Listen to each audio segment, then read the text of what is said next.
अष्टवक्र गीता, राजा जनक और अष्टवक्र संवाद। सूत्र 13वां। कूटस्थ बोध मद्वेत मात्मानं परिभावयः आभासोऽहं भ्रमं मुक्त्वा भावं ब्राय मथांतरम। अनुवाद। मैं आभास रूप अहंकारी जीव हूँ।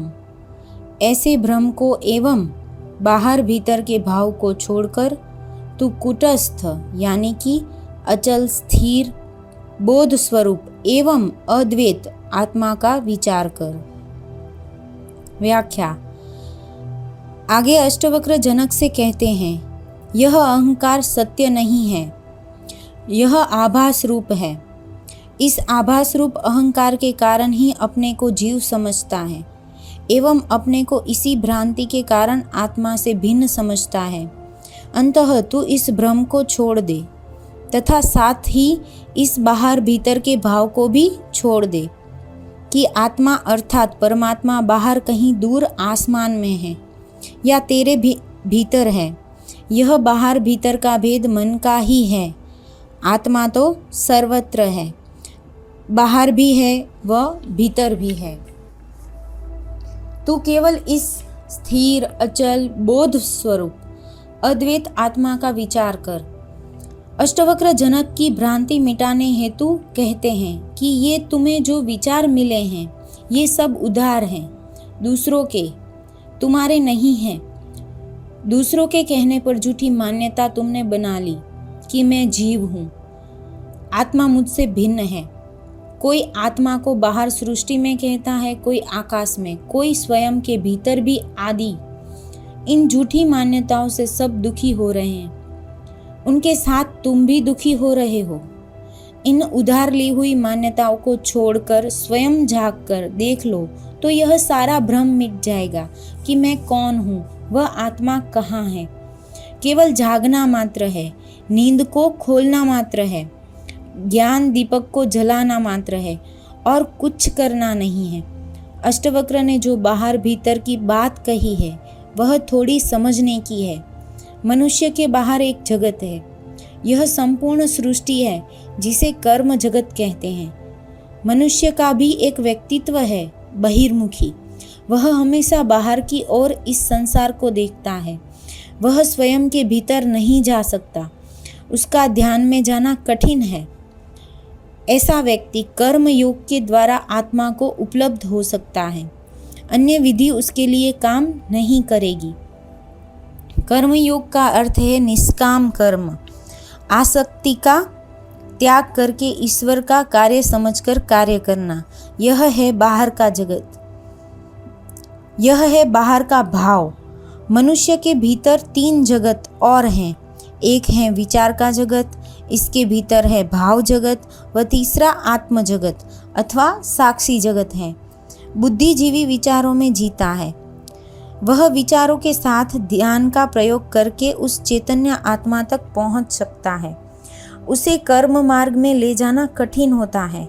वह बुद्धिजीवी होने से तार्किक होगा, अंततः उसे चिंतन और विचार के साथ ध्यान द्वारा आत्मज्ञान कराया जा सकता है। इससे ज्ञान मार्ग कहते हैं तथा उस व्यक्ति को ज्ञान योगी कहते हैं। तीसरा जगत भाव जगत है। यह भक्ति और प्रेम का जगत है। जिस व्यक्ति में भावुकता अधिक है उसके लिए भक्ति का मार्ग है, उस व्यक्ति को भक्त कहते हैं। भावना प्रधान व्यक्ति के लिए ज्ञान व कर्म मार्ग नहीं है। ये ज्ञान, कर्म व भक्ति 3 मार्ग हैं जो भिन्न भिन्न प्रकार के लिए व्यक्तियों के लिए हैं। चौथा जगत है आत्म जगत या साक्षी जगत।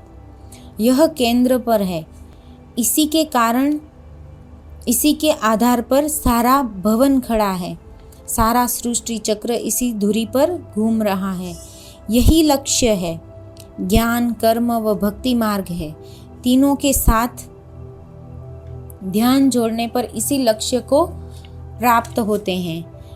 कृष्ण का कर्म योग कपिल का सांख्य योग एवं नारद का भक्ति योग, 3 मुख्य मार्ग हैं। इनमें अष्टवक्र का मार्ग अनूठा है, सीधा साक्षी पर जाना। वे कोई मार्ग नहीं बताते, कोई विधि नहीं देते, न कर्म, न ज्ञान, न भक्ति। सीधी साक्षी की बात कहते हैं, यही अंतिम है। इस साक्षी भाव में सीधा जाने से समस्त भ्रम मिट जाते हैं। यह देह, मन, बुद्धि, अहंकार, जगत सब भ्रमवत ज्ञात होने लगते हैं, जैसे थे ही नहीं। इसके प्रति जो ख्याल है सब मिट जाते हैं, सभी धारणाएं टूट जाती हैं। जिस प्रकार कमरे में भूत दिखाई देता है, किंतु दीपक जलने पर वह नहीं दिखाई देता, गायब हो जाता है, क्योंकि वहां भूत था ही नहीं। भ्रम था जो दूर हो गया। यदि भूत होता तो गायब नहीं होता। ऐसा ही अहंकार का भ्रम हुए। इसे गिराने की अनेक विधियां हैं। भक्ति है ईश्वर की शरण में जाना, अपने को अकर्ता मानना, भिक्षा का अन्न ग्रहण करना, अपने को तुच्छ समझना, नम्रता लाना, नमस्कार व साष्टांग दंडवत करना, चरणों में झुकना आदि अनेक विधियां अहंकार को मिटाने में काम आई जाती हैं। किंतु अष्टवक्र किसी विधि का प्रयोग नहीं करते। वे सीधे उस परम शक्ति का बोध कराते हैं जिससे अहंकार अपने आप गिर जाता है, समस्त भ्रम मिट जाता है। धर्म कोई परंपरा नहीं जिसे निभाना मात्र है, तथा परंपराएं भी धर्म नहीं है। धर्म शाश्वत है, सनातन है। आदमी ने धर्म नहीं बनाया, धर्म द्वारा आदमी बनाया गया है। धर्म आदमी से भी पूर्व था। धर्म नया पुराना भी नहीं होता, अस्तित्व ही धर्म है। धर्म है मनुष्य की पूर्ण क्रांति, महाक्रांति। इससे मनुष्य पूर्ण रूपेण बदल जाता है।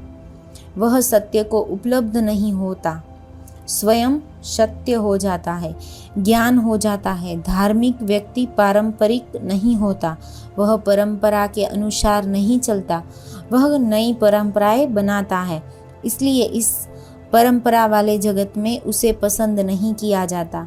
यही कारण था कि जिस को सूली दी गई, यही कारण था कि जीसस को सूली दी गई, मंसूर के हाथ पांव काटे गए, गांधी पर गोली चलाई गई, सुकरात को जहर दिया गया, मीरा को जहर दिया गया आदि। इस जड़ सृष्टि में चैतन्य का क्या उपयोग हो सकता है? अज्ञानियों को की दुनिया में एक साध्य ज्ञानी कहाँ निर्वाह हो सकता है? जहाँ अज्ञानता वरदान हो वहाँ बुद्धिमान होना भी मूर्खता है। इसलिए ज्ञानियों को इस दुनिया ने पसंद नहीं किया, वह उनकी हत्याएं की। इस सूत्र में अष्टवक्र आत्मा को स्थिर अचल कहते हैं। यह आत्मा स्थिर है, अचल है, वह चलती नहीं, संसार चलता है। आत्मा केंद्र है, धुरी है, संसार परिधि है, परिधि ही चलती है, केंद्र या धुरी नहीं चलती। धुरी के स्थिर रहने से ही संसार को गति मिलती है, परिधि पर गति सर्वाधिक होती। वह जो केंद्र के समीप जाते हैं गति कम हो जाती है। आध्यात्मिक की गति सर्वाधिक होती। वह जो धार्मिक होता जाता है गति कम हो जाती है। जितना राग, द्वेष, ईर्ष्या, लोभ, मोह, अहंकार अधिक होगा उतनी ही गति तीव्र हो जाती है। ज्ञान की और यात्रा करने वाला सबको छोड़ जाता है, जिससे गति कम हो जाती है। भौतिक विकास का सूत्र गति है, क्रियाशीलता है। आध्यात्म का सूत्र विश्राम है, शांति है।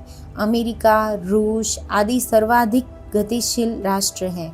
भारत आध्यात्मवादी होने से इसकी गति कम हो गई। भौतिक समुद्र प्राप्त नहीं कर सकता। केंद्र और परिधि दोनों भिन्न दिशा मार्ग हैं। परिधि है विज्ञान और केंद्र है ज्ञान। ज्ञान के बिना विज्ञान भी अच्छे परिणाम नहीं ला सकता। विज्ञान शक्ति मात्र देता है, उपयोग का ज्ञान नहीं देता, जिसके विनाशकारी परिणाम भी होते हैं। भस्मासुर को दिए गए कड़े जैसे सिद्ध होता है। यहाँ यह समझना आवश्यक है कि आत्मा स्थिर, अचल किंतु वही धुरी है जिसके आधार पर यह समस्त सृष्टि चक्र चलायमान है। यदि धुरी न हो तो परिधि किसके सहारे चलेगी? हर गतिशील पदार्थ का एक केंद्र होता है जिससे उसको गति मिलती है। चक्रवात को भी गति केंद्र से मिलती है। पहिया धुरी से बढ़कर ही चलता है। सौर मंडल का केंद्र सूर्य होता है। सूर्य का केंद्र निहारिका, निहारिका का केंद्र कोई मंदाकिनी यानी गैलेक्सी। सृष्टि में बिना केंद्र के कोई वस्तु नहीं चल सकती। जो कहते हैं कि केंद्र कोई नहीं है, कोई आधार नहीं है, सब अपने निज भाव से हो रहा है, वे मूढ़ ही हैं। कबीर ने चलती चक्की यानी परिधि की बात कही तो उसके पुत्र कमाल ने केंद्र की बात कही। परिधि को शक्ति केंद्र से मिलती है। यह केंद्र स्वयं नहीं चलता, केवल शक्ति देता है जिससे सृष्टि की समस्त क्रियाएं संचालित होती है। इस जड़ शरीर में जो गति है वह चेतन ही है। यह केंद्र शक्ति नहीं है, ज्ञान भी है। ज्ञान विहीन शक्ति ही पैशाचिक वृत्ति है एवं ज्ञान युक्त देवी शक्ति दोनों के पास है, किंतु भेद ज्ञान के कारण है। अष्टवक्र यही कह रहे हैं कि यह आत्मा स्थिर है जिसकी शक्ति से यह समस्त सृष्टि चल रही है, साथ ही बोध रूप भी है। फिर शक्ति व बोध भिन्न नहीं है, उसी आत्मा के हैं। दोनों को भिन्न मानना ही अज्ञान है। इस सूत्र में अष्टवक्र ने कुटस्थ, बोध स्वरूप एवं अद्वैत इन 3 शब्दों में समस्त सृष्टि की व्याख्या कर दी। यही गुरु की महिमा है।